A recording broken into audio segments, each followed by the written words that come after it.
I'm Sandy. Autumn is here. The holidays are upon us really soon, and I'm going to share a cookie recipe with you that is tasty any time of the year, but especially when autumn gets here, the change of the weather, it starts getting cool. We start wanting that taste of gingerbread men or like spiced cookies. This is a molasses cookie that has all of that spicy goodness to it. A friend of mine many years ago, about almost 25 years ago, when we were living in Virginia, my next door neighbor shared this recipe with me. We were making Christmas cookies together one year, and this was a cookie that her family made every single year, and it was handed down from her grandmother or her great-grandmother. My neighbor was Scandinavian. She was Swedish and Norwegian, but mostly Norwegian, and it was her Norwegian grandmother, great-grandmother, whatever it was, that had passed this recipe down and came from Norway with it. So I'm going to share this with you. This is actually one of my family's favorite cookies to eat. I do make gingerbread men at Christmas time, so when I'm making molasses cookies, I usually will try to make it, during the fall months, from September through like around Thanksgiving, and then I take a little bit of a break because then I always make Lebkuchens, or Lebkuchens is what they're called in German. Our family has made this for all my life. I will make those, and that has like a bit of a gingerbread flavor to it. But I also make gingerbread men at Christmas. So whenever I'm making molasses cookies, I like to make it actually before Christmas. So I'm delighted to share this recipe with you. I hope you'll try it out. I know that if you do try it out, you will like it. You'll continue to make it again and again, and hopefully pass the recipe on with your loved ones and your friends. Okay, the ingredients that you're going to need for this cookie is, you're going to need 1 cup of sugar.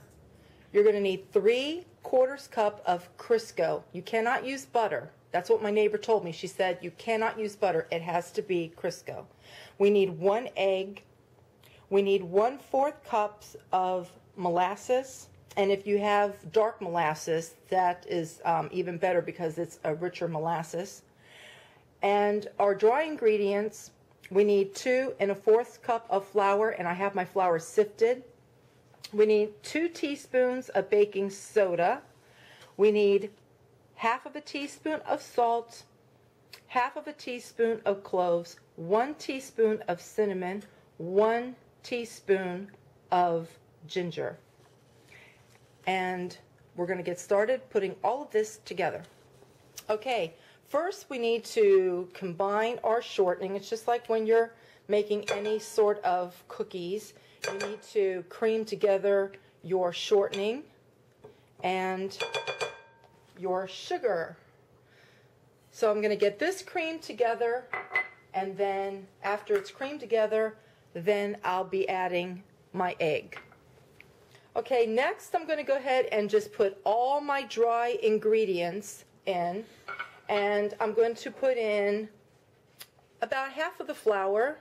I'm going to get this creamed together, and then I'm going to stir in my 1/4 cup of molasses, and after I get that worked in, I will add the rest of my flour till we get our nice soft cookie dough. That's the final mixing of the dough, and when you get done mixing it, it's going to look a little bit crumbly like that. That's what you want. And when you push it together like this, you'll see it will form a nice soft dough that's really on the order of a Play-Doh, and this is exactly what you're looking for. The next step is we've got to get these rolled into balls, rolled into sugar, and get on cookie sheets. Okay, I've got 2 cookie trays with my cookies, and I've rolled them where they're about, a teaspoon amount size dough. Roll them in balls, and then you want to roll them in sugar. We're going to put them in the oven at 375 degrees for about 8 minutes or so. You just want to watch them. You'll know that they're starting to get done because they'll start getting a little crinkly around the edges, and they'll start getting that little golden brown texture to them. Okay, when you take your molasses cookies out of the oven, this is exactly what you want, and you want them to have this crinkled look. That's exactly what we're looking for. So while the cookies are starting to cool, I'm going to begin mixing our glaze. Now when mixing this glaze, you could use a whisk, but I like using my mixer because I want to make sure that I'm getting a nice smooth glaze. I don't want any lumps of butter. Even though my butter is room temperature, I'm still going to use the mixer. So I have 3 cups of powdered sugar.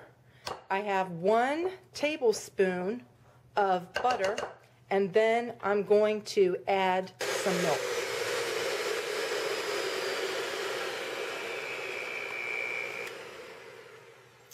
Okay, and towards the end of making my glaze, I turned my mixer on a high speed just for about 10-15 seconds because it will whip that frosting up. The ratio of milk that I used was 4 tablespoons. And, you know, just keep track of it in a measuring cup. So again, the glaze was 3 cups of powdered sugar, 4 tablespoons of milk, and 1 tablespoon of softened butter.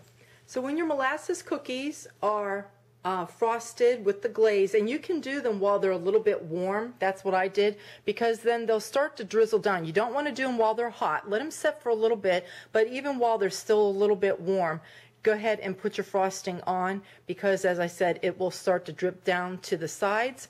And that's pretty basically what you're looking for. Okay, so now that all my cookies are cooled and they've been frosted with the glaze, I'm going to do the taste test for you. But one thing I want to share about these cookies, they're a very nice soft cookie, and they have all the nice spiciness of a gingerbread man or gingerbread or other cookies that have molasses with the clove and the cinnamon, such as like Furfenus or Lebkuchens or Lebekins, as sometimes as they are known. If you like those, you should like these as well. This is obviously a Scandinavian version to the gingerbread men or Lebkuchens or Furfenus, which all come from Germany and Austria. So anyway, I hope that you try these cookies. They are absolutely delicious. If you like gingerbread men, you should like these too. Very soft, and that's what they look like when you take a bite of them. So until next time, I hope you enjoy. If you make them, take care. Bye-bye. And if you like molasses cookies, start over, da-da-da. Okay, so now that my cookies have cooled down, I've got them glazed, I'm going to go ahead and do the little taste test for you. But one thing I want to share about these cookies, it's a nice soft cookie. And all the spicy...